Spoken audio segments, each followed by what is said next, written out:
tous et bienvenue à Rio de Janeiro, je suis Sébastien Lièvre et je participe au temple bouddhiste à Gente da Praia qui est ici à Recreio dos Bandeirantes. Et aujourd'hui nous allons parler de quelque chose alors qui va être entre le concret et on va dire le spirituel, dans le sens où nous allons parler de la numérologie et je vais en parler d'une façon en essayant à chaque fois de faire des parallèles avec la réalité. Et c'est pour ça que je vais prendre aussi comme support le jeu de tarot. Je pratique le tarot depuis l'âge de 20 ans, le Rider Tarot exactement, qui est un tarot un petit peu plus imagé, avec un peu plus de couleurs, et qui se laisse un peu plus porter à l'imagination, je trouve, que le tarot de Marseille. Et donc voilà, les 10 premières cartes de ce tarot sont à l'image des 10 premiers chiffres qui sont dans la numérologie. Ces 10 premiers chiffres qui sont les plus importants, de 0 à 9, 10 étant 1, 1 et 0 ça fait 1. Et donc ce que je vais essayer de vous présenter aujourd'hui, c'est tout simplement de rentrer dans la magie des chiffres. Et surtout, je vais commencer... Alors cette vidéo, je voulais la faire déjà il y a à peu près, je sais plus, un mois ou deux. Je l'avais préparée et elle était restée sur une feuille dans mon calepin. Et voilà, il y a quelques jours, c'est ressorti du chapeau et je vous le présente aujourd'hui. Peut-être parce que j'ai parlé des batteries, de l'organisation solaire. J'ai fait un petit topo sur ma chaîne, tiens, je fais un petit peu de pub pour la chaîne, sur le solaire et comment installer du solaire pour les nuls. C'est ce que j'ai fait sur le camion ici pour le voyage. Et voilà, je vous invite à aller voir la vidéo que j'ai faite sur cette installation qui est vraiment très simple, parce qu'aujourd'hui les kits sont bien faits. Hop, on revient sur les chiffres, hein, parce que tout ça est aussi une question de chiffres. Et donc ce que je vais vous présenter aujourd'hui, on va rester simple. Encore une fois, restons simples. Le taoïsme, ma tendance taoïste est vraiment dans la simplicité. Nous n'allons pas rentrer dans la complexité des chiffres, hein. Alors c'est pour ça qu'on ne va pas dépasser 9, ça sera très bien comme ça. Et vous allez voir que c'est déjà très très intéressant. Alors la première chose, j'ai mis un titre un peu accrocheur, je suis assez joueur et j'avoue que j'aime bien un peu pousser la mémé dans les orties. Et voilà, j'ai toujours eu un doute sur la numérologie actuelle.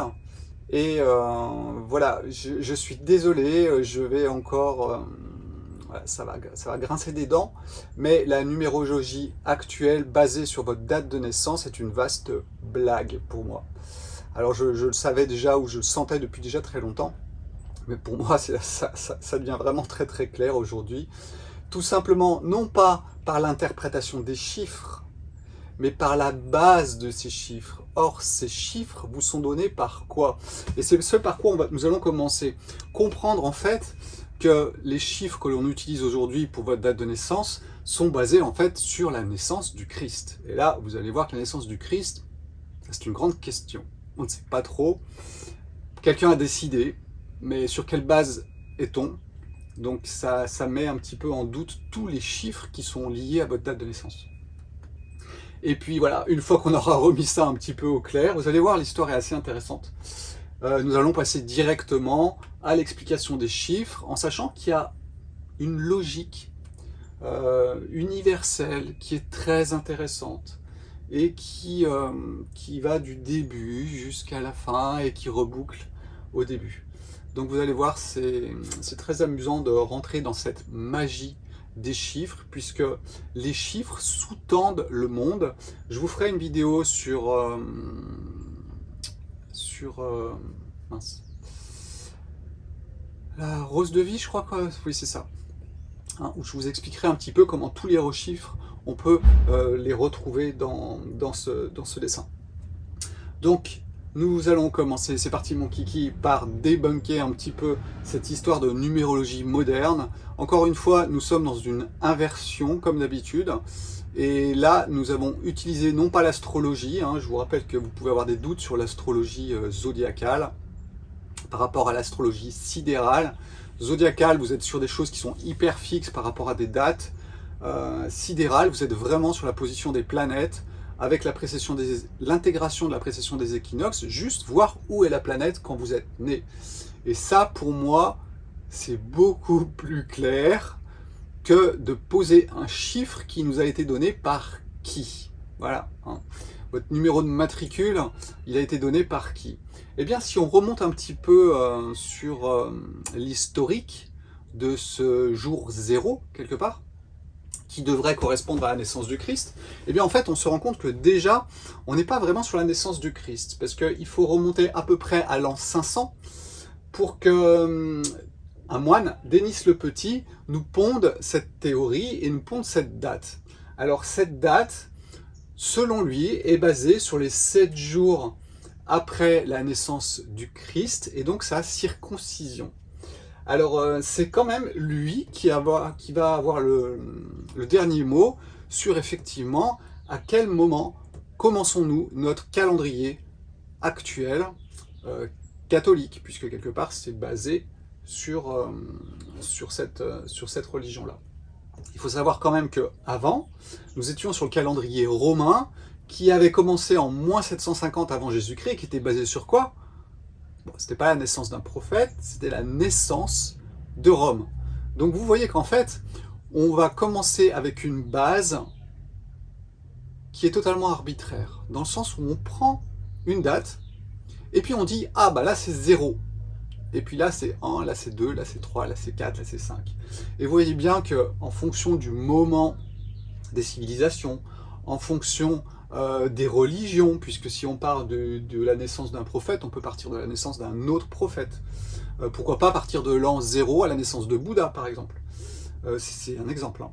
Donc voilà, c'est totalement arbitraire. Donc Sébastien, qui est né le 18 octobre 1969, si on devait compter les jours après la naissance du Christ, eh bien vous verrez qu'en fait, voilà, c'est basé sur quoi? Du vent, dans le sens où on n'est vraiment pas sûr de ça. Déjà, la naissance du Christ, personne n'est d'accord sur la naissance du Christ. Hein. Aujourd'hui, on l'estime entre moins 9 et plus 2 après Jésus-Christ. Donc déjà, on est dans une marge d'erreur qui est énorme. Il y a même des scientifiques qui vous parlent de la circoncision du Christ à l'âge de 7 ans. Donc voilà, nous sommes dans une grande blague au niveau de ce 0 qui a été donné pour compter un petit peu nos jours, nos années. C'est sur ce truc complètement boiteux que l'on va aujourd'hui poser la numérologie de votre date de naissance. Donc voilà, franchement, interrompons. Oh mon Dieu, je ne vais pas y arriver aujourd'hui. Nous allons nous intéresser, voilà, c'est beaucoup mieux comme ça. Nous allons nous intéresser surtout à la magie de chaque chiffre. Et ça, c'est intéressant. Et vous pouvez vous amuser avec après dans un autre cadre, en sachant que voilà, le tarot est intéressant pour ça, puisque justement les 10 premiers chiffres vous racontent cette vie. Donc à chaque fois, je vais vous faire une incrustation de la carte et vous verrez, c'est vraiment intéressant. Alors, nous sommes vraiment sur une base taoïste, dans le sens où nous allons vers la simplicité et la racine des choses. C'est pour ça que je vous parle aussi de René Guénon, parce que sur la fin de sa vie, il est vraiment allé à la source des choses. Et cette source, c'est quoi? C'est vraiment la science et la philosophie d'Extrême-Orient, avec effectivement ce règne de la quantité. Hein. C'est un livre qu'il avait écrit avant la fin de sa vie, hein, et où il parlait du règne de la quantité que nous vivons aujourd'hui. Et c'est un petit peu ça, aujourd'hui, vous comptez vos chiffres depuis votre naissance. Donc c'est le règne de la quantité, et non pas la qualité de chaque chiffre. Hein. Et la grande triade, vous allez voir, 0, 1, 2, 3, c'est ce que je vous expliquais dans une vidéo il y a quelques temps. Quand vous êtes déjà dans 0, 1, 2, 3, vous n'auriez presque pas besoin d'aller plus loin. Plus vous vous approchez d'ici, plus vous êtes prêt de toucher à tout et à rien. Donc ça, c'est vraiment, pour moi, c'est aussi la voie du Dzogchen, c'est-à-dire que aller au plus court, couper, et non pas partir dans les méandres de la vie qui s'installent dans les chiffres qui sont après, qui sont intéressants, mais on rentre dans les arcanes et dans les labyrinthes de la vie ensuite. Et je ne vous parle même pas des chiffres qui suivront, puisque là, on amplifie un petit peu les possibilités. Donc, c'est parti mon kiki. Chiffre 0. Le chiffre 0, c'est le grand vide. C'est-à-dire qu'il n'y a rien encore qui est créé. Il n'y a même pas une intention de quoi que ce soit. Vous êtes sur 0. Hein. C'est ce que Lao Tse appelle le centre de la roue. Ce centre de la roue, pardon, il est immobile. Il n'est pas en action. Il n'a pas de volonté. Il n'est rien. Il est le centre de la roue. Sans le centre de la roue, sans le moyeu, eh bien quelque part, votre roue ne peut pas tourner. Donc c'est vraiment la base de la vie, ce 0. Et quelque part, c'est celui à la limite qu'on ne peut quasiment pas toucher en ouvrant nos yeux et en regardant ce qui se passe autour de nous. Dans le tarot, alors en fonction des tarots, vous avez le fou. Dans le Rider's Tarot, c'est le fou qui représente le chiffre 0. Mais il peut être aussi le dernier de toutes les arcanes majeures. Arcanes majeures, vous avez 22 arcanes majeures. Et voilà. Ce qui est intéressant, c'est de comprendre cette image. Et cette image, en fait, nous montre un personnage qui est au bord du monde et qui ne se soucie de rien. Il n'a pas grand-chose sur lui et il va vivre la vie. Mais il est grand, ouvert à tout ce qui va se passer. Alors bien sûr, il peut y avoir des côtés négatifs, mais prenons-le comme le 0, dans le sens où la vie est là. Mais pour l'instant, il n'y a pas encore l'étincelle. Et l'étincelle, ça va être le 1. Alors souvent, le 1 est appelé le Tao, c'est-à-dire qu'en fait, pour qu'un moteur à explosion explose, il lui faut cette étincelle. Elle est d'une température très très très élevée. Par contre, elle ne contient pas une grosse énergie en elle-même. Et cette étincelle, c'est l'étincelle de vie. Quelque part, prenez ça comme la main de Dieu. Et quand je dis la main de Dieu, c'est une main, c'est pas deux mains. Donc ce numéro 1, c'est l'unité. Cette unité, c'est ce qui va créer tout le reste. C'est l'étincelle qui déclenche tout. Puisque tous les chiffres, dès que vous rajoutez 1, vous pouvez créer tous les chiffres avec le chiffre 1. Vous passez à 2, vous avez rajouté 1. Vous verrez que quand on passe à 3, on a rajouté 1. Quand on passe à 4, on a rajouté 1. Et puis, tous les chiffres sont basés sur l'unité. Donc ça, c'est vraiment quelque chose qui est très intéressant à comprendre. Dans le taoïsme, c'est ce qu'on appelle le yang primordial. C'est la première concentration, cette étincelle d'une très forte intensité qui est basée sur la concentration. Parce que je vous expliquerai que le 2, c'est l'explosion ensuite. Mais c'est le côté primordial de la chose. Est-ce que c'est la barre avant sa polarisation? Est-ce que c'est la pièce avant de voir les deux côtés? Voilà, vous pouvez le voir de plein de façons différentes. Donc c'est le départ et c'est l'étincelle. Dans le tarot, alors là j'ai pris les deniers. Hein. Vous avez bien sûr 4 familles dans le tarot. Et là j'ai pris, bon là il s'appelle les pentacles hein, dans le Rider's Tarot, mais normalement c'est les deniers. Et c'est vraiment la matérialité. Et vous avez le départ, l'initialisation des choses, c'est-à-dire qu'on initie. Il y a une force yang qui est donnée et c'est ce chiffre 1. Ensuite, une fois que l'étincelle est donnée, eh bien le premier mouvement va être créé. Ce premier mouvement, c'est la polarisation. C'est-à-dire que votre pièce, qui était une, elle devient deux faces. Ce sont les règles qui vont pouvoir donner naissance à la vie. Cette polarisation est très très importante, puisque sans la polarisation, eh bien, il n'y a pas de mouvement. Je vous expliquais que du sel, par exemple, eh bien, en fait, il va s'humidifier grâce à l'eau. Mais c'est une histoire de polarisation et qu'une chose attire son opposé. Quand vous prenez un aimant, vous avez un côté nord, un côté sud, eh bien, le fait d'approcher un côté nord d'un côté sud, eh bien, il s'attire. Cette polarisation permet le mouvement et est vraiment une des choses les plus importantes avant tout, puisque de toute façon, sans la polarisation, il n'y aura pas le mouvement. Donc voilà, ça c'est 2. Alors 2 est un chiffre yin, il est la dualité et il va être, c'est le Big Bang quelque part. Vous avez l'étincelle et pouf, ça démarre. Ce sont les conditions de la manifestation basées sur la dualité. Alors quand je dis dualité, Ce n'est pas un dualisme, hein, on est bien d'accord. On n'oppose pas l'un à l'autre. On voit qu'ils sont un qui s'est transformé et polarisé pour permettre ensuite le mouvement. Vous avez ensuite 3. Alors le chiffre 3, ce sont les conditions préalables pour que la vie puisse se poser. Vous avez la polarisation qui va être dessous, qui sous-tend. Ah tiens, je ne voulais pas montrer la polarisation. Voilà la polarisation. Chiffre 2, eh bien on joue avec le yin et avec le yang. Voilà. Et ça balance d'un côté, ça balance de l'autre. D'accord? Mais c'est surtout voir que ça se polarise. 1, c'est l'étincelle. 2, ok, il y a le côté yin, il y a le côté yang. Et puis 3, ça va être les conditions préalables pour que les 10 000 êtres puissent vivre, soient présents.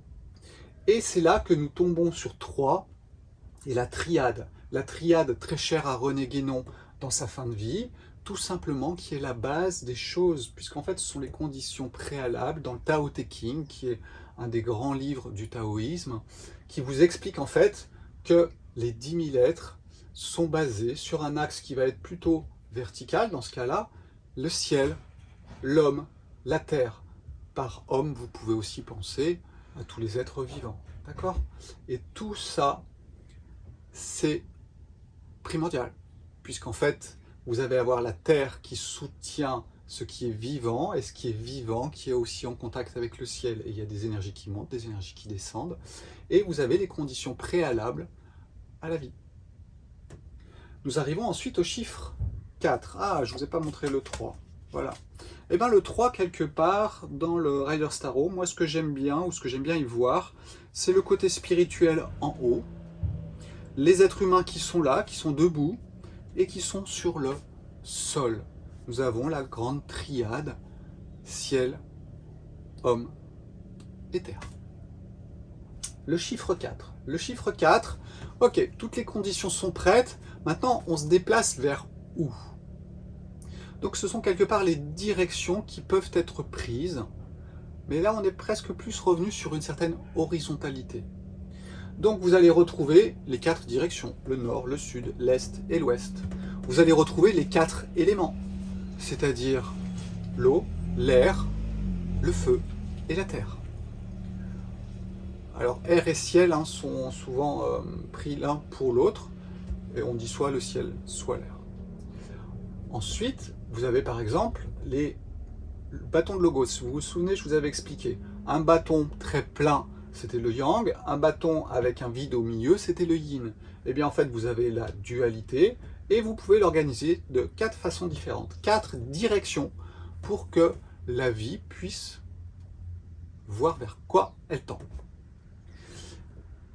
Ensuite, le 4. Voilà, nous avons les 4 directions. En haut, au milieu, à droite, à gauche. C'est intéressant de le voir comme ça. Mais bien sûr, ça reste toujours mon interprétation. Moi, je ne suis qu'une programmation aussi. Et puis, je suis programmé pour voir les choses d'une certaine façon. Souvent très globaliste. Hein. Vous verrez souvent que je ne vais pas rentrer dans le détail des choses, parce que souvent, je m'y perds. Et voilà, ça ne m'intéresse pas spécialement, je ne suis pas fait pour ça. Donc je reste toujours dans une grande globalité. Donc ça, c'était le chiffre 4. Ensuite, vous avez le chiffre 5. Le mouvement est créé, c'est tout ce qui va être mis en mouvement. Et ça, vous allez retrouver, je vous mettrai une petite incrustation, tout le cycle d'engendrement des 5 éléments en médecine traditionnelle chinoise. Vous avez l'engendrement et la tempérance, c'est-à-dire que vous donnez naissance et vous bloquez aussi. Et ça, c'est un cycle, un mouvement qui est créé. Ça y est, le mouvement est là. Le mouvement des choses. C'est 5. Alors, je ne sais pas pourquoi dans le Rider's Tarot on a mis ça. C'est une bonne question. Soit vous pouvez être dans le mouvement quelque part du côté terrestre ou plutôt du côté spirituel. Je pense que ça peut être vu sous cet angle-là. Elle est un peu bizarre cette carte, hein, j'avoue. J'ai eu un peu de mal à essayer de faire coller ça au 5. Peu importe. Ou si, vous pouvez dire que vous pouvez finir dans la déchéance, ou vous pouvez monter au ciel. On peut voir un petit peu ça comme ça. 6.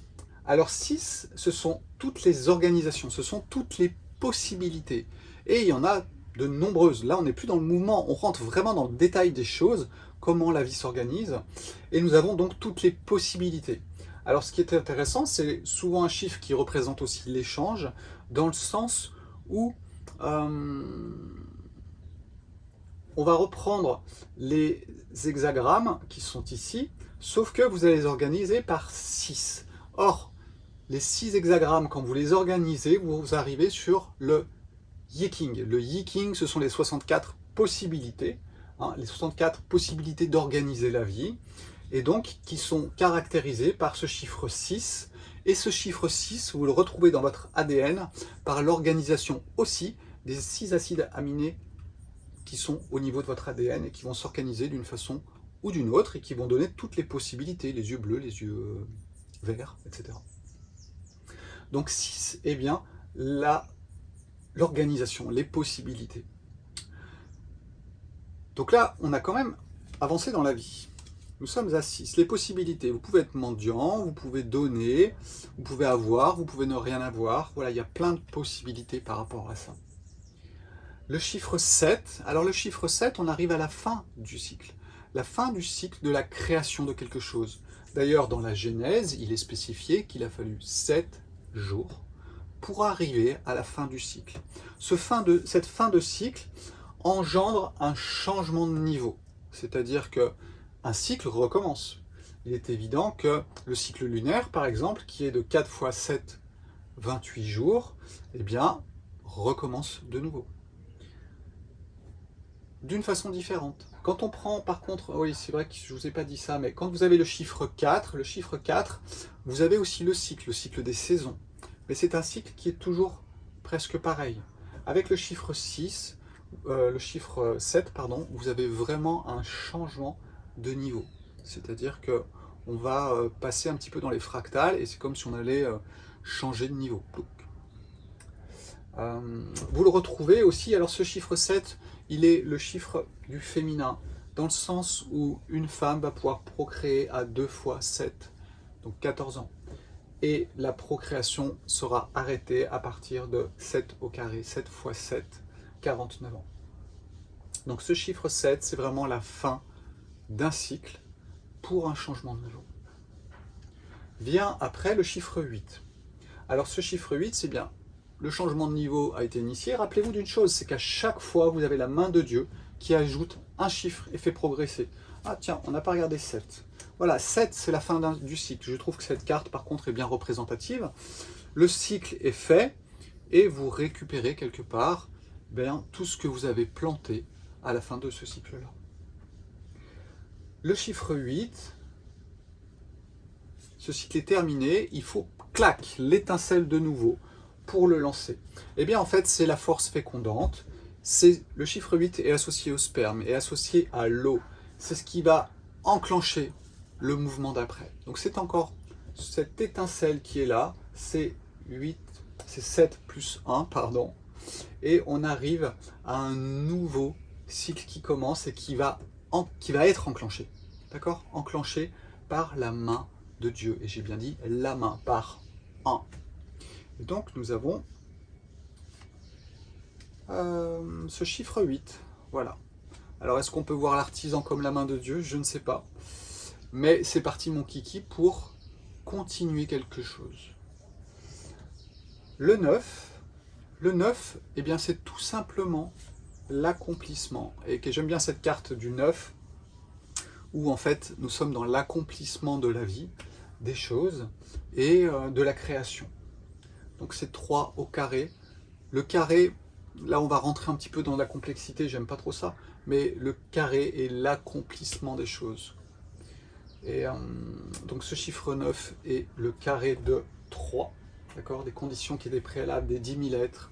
Et donc vous avez en fait l'accomplissement d'un cycle qui est arrivé à son terme. Et là nous arrivons à 10. 10 étant la fin de la boucle et le recommencement. 10, c'est 1 plus 0, c'est 1. Donc on revient ici et on repart pour un nouveau cycle. Alors voilà, dans le tarot, on voit quoi? On voit une famille, on voit la matérialité, on voit les animaux, on voit le grand-père. Donc on voit un petit peu tout ce qui a été produit et qui va pouvoir recommencer. On a un petit peu toutes les générations d'ailleurs, hein, puisqu'on a l'enfant, la mère, l'homme, le vieillard. Donc on a un petit peu cette notion de boucle qui a été bouclée. Donc voilà, c'est intéressant de voir la numérologie sous cet angle-là. Je vous l'ai présenté sous un angle un petit peu qui est particulier à ma propre vision des choses. Bien sûr qu'un Indien d'Inde vous présenterait les choses d'une autre façon.